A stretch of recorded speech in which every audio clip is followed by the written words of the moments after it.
네, 2022년 3월 11일 이정훈입니다. 이번 대통령 선거에서 논란이 일었던 게 사전투표죠. 지난 총선에서도 사전투표가 문제였고요. 투개표 부정 문제는 수사를 해야만 알 수 있는 부분이니까 그건 차치하고, 이것이 과연 비밀투표의 원칙을 지키고 있느냐, 이런 관점에서 한번 따져보겠습니다. 사전투표 문제에 있다. 비밀투표 원칙이 지켜지지 않고 있다. 오늘의 제목입니다.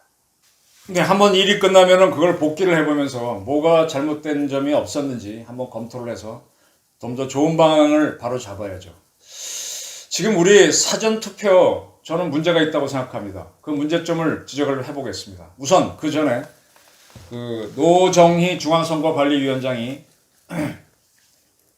고발이 돼서 서울중앙지검이 그에 대한 수사를 하게 됐습니다. 공직선거법 위반 및 직권남용 혐의로 고발됐네요.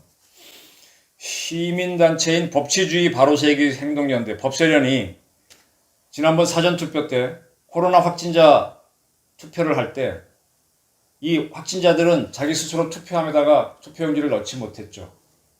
다른 사람이 옮겨갖고, 이런 것들이 공직선거법 위반이다. 몇 조까지 위반이라고 할까? 공직선거법 151조 4항.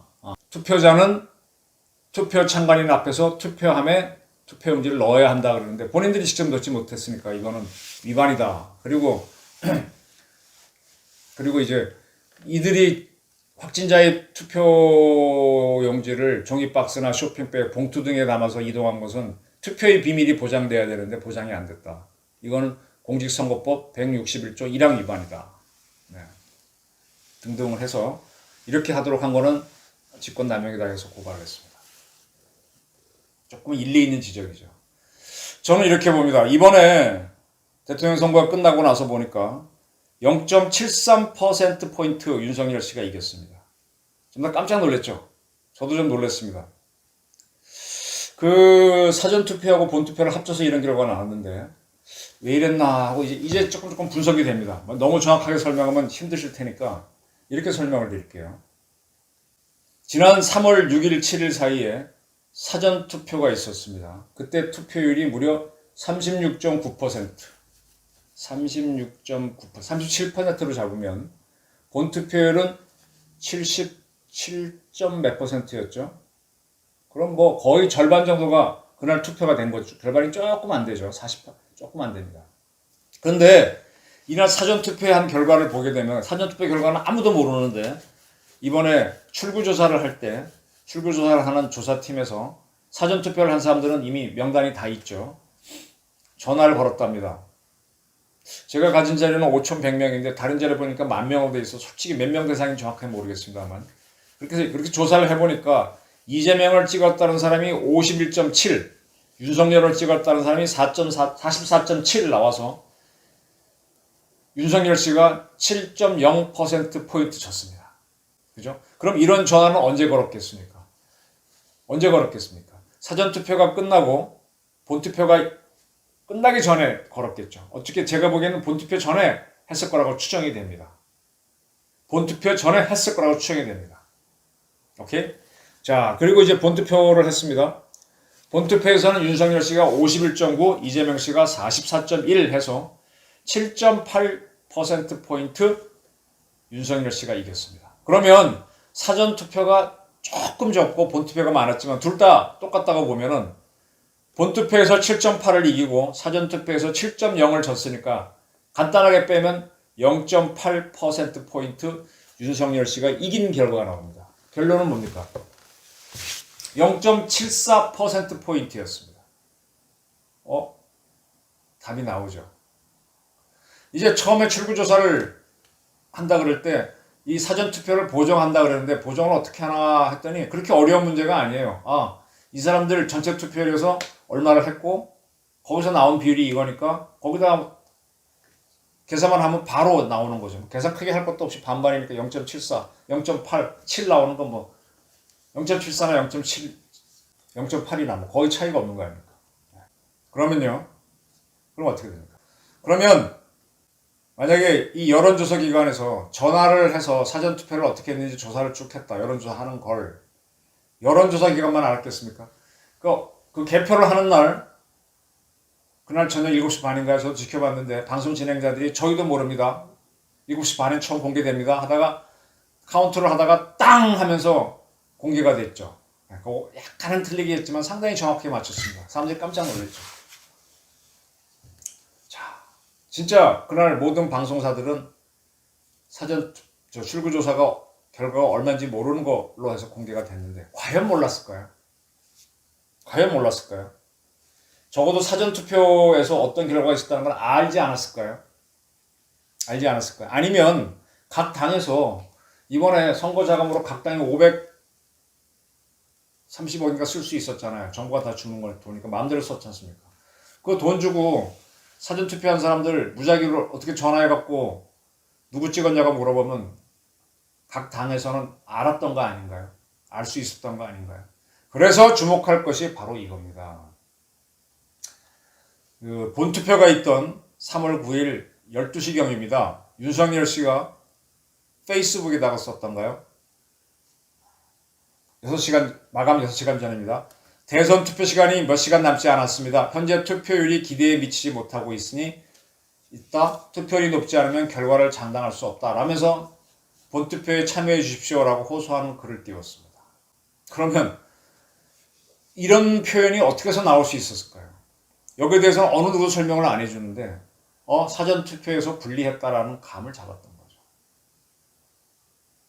이걸 안 믿은 사람들도 있는 것 같아요. 본투표 결과만 보고 사전투표는 무시하고 10%포인트 이길 거다라고 했던 이준석 씨도 그런 쪽이었는데 그런 사람도 있었지만 반대로 사전투표에서는 상당히 불리했기 때문에 본투표에서 투표율이 떨어지면 진다. 본투표에서 오히려 국힘당이 많다. 이런 판단을 했기 때문에 윤석열 씨가 이런 페이스북을 날리지 않았느냐 이렇게 볼 수 있는 거죠. 그러면 사전투표에서 어떤 결과가 나오는지 서로 짐작하고 있었던 거 아니냐. 그럼 똑같이 여당도 알았을 수 있는 거 아닙니까? 그럼 여당은 본투표율을 떨어뜨리기 위해서 여러 가지 일을 할 수 있죠. 지금 와서 제가 몇 번 얘기했지만은 본투표를 앞두고 바람도 셌지만 본투표 날은 상당히 바람 잦아들었어요. 산불이 많이 났어요. 강원도하고 경북 지역. 보수층 지지층이 많은 쪽이죠. 그리고 이번 선거에서 보게 되면 60대 이상에서 압도적으로 윤석열 지지가 많았는데 노인들은 시끄럽고 그러면 선거에 투표 안 할 수도 있죠. 그리고 코로나 문제입니다.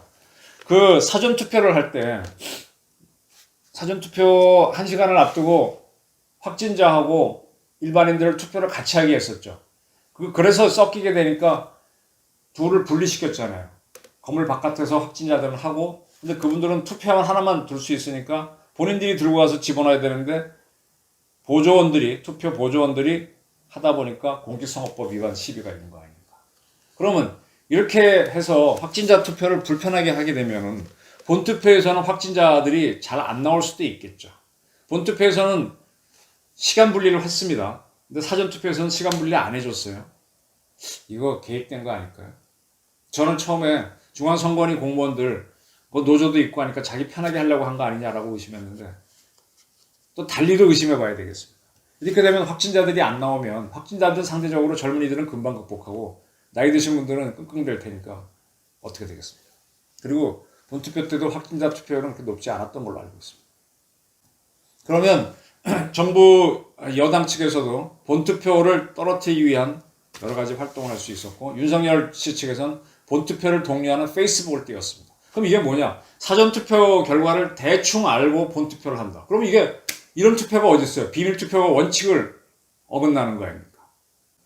출구조사 투표 중에 출구조사도 공개하지 못하게 하는데 어쨌든 알고 있었다는 게 문제되는 거 아닙니까? 그렇다면 이 사전 투표는 조심해서 봐야 됩니다. 또 하나 보겠습니다. 이번에 국회의원 재보궐선거가 있었는데 종로에서 최재형 씨가 52.09%로 당선됐습니다. 근데 종로에서 나온 윤석열 지지표는 49.19였습니다. 최재형 씨가 더 많이 나왔습니다. 이번에 세트로 찍을 것 같은데 최재형 씨하고 윤석열은 서로 한 세트라서 찍을 것 같은데 약간의 차이가 납니다. 서초갑 조은희 씨가 당선되는데 72.72%가 나왔는데 윤석열은 65.13%가 나왔습니다. 조은희 씨가 한 8% 정도 더 많이 받았네요. 왜 이렇게 되지? 그러면 국회의원은 국힘당 찍어주고 대통령은 국힘당 안 찍어준 사람들이 제법 있다는 겁니다. 반대로 안성에서 보게 되면 김학영 씨 국힘당이죠. 54.18, 윤석열은 54.799, 거의 비슷합니다. 안성에서는 국힘당 국회의원 찍어준 사람이 대통령도 윤석열 찍어줬고, 청주 상당에서는 정우택 56.92, 윤석열 59.685.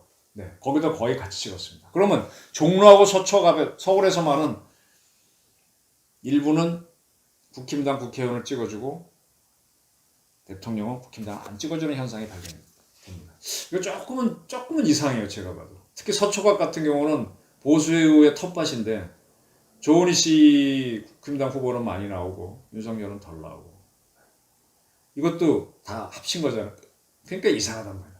그래서 저는 사전투표 문제를 윤석열 씨가 이번에 졌으면은 아마 상당히 시끄러웠을 거예요. 이겼으니까 넘어가는데 넘어가지 말고, 이겼다고 해서 사전투표 문제점을 넘어가지 말고 다시 한번 보라 이겁니다.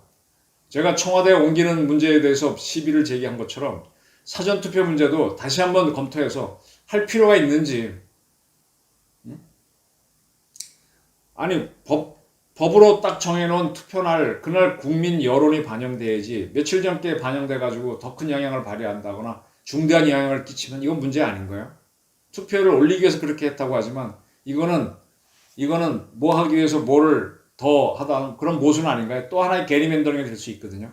이 문제를 반드시 검토해 주시기 바랍니다. 그리고 노정희 씨가 이끄는 중앙선관위가 법대로 했는지를 김명수 대법원은 정확하게 판단해 주기 바랍니다. 우리 대법원이 뭐 선거사범 시비가 들어온 것들은 아예 재판을 안 하고 질질 끌어갖고 다 무효로 날리게 한 사례가 김명수 대법원에서 너무너무 많았지 않습니까?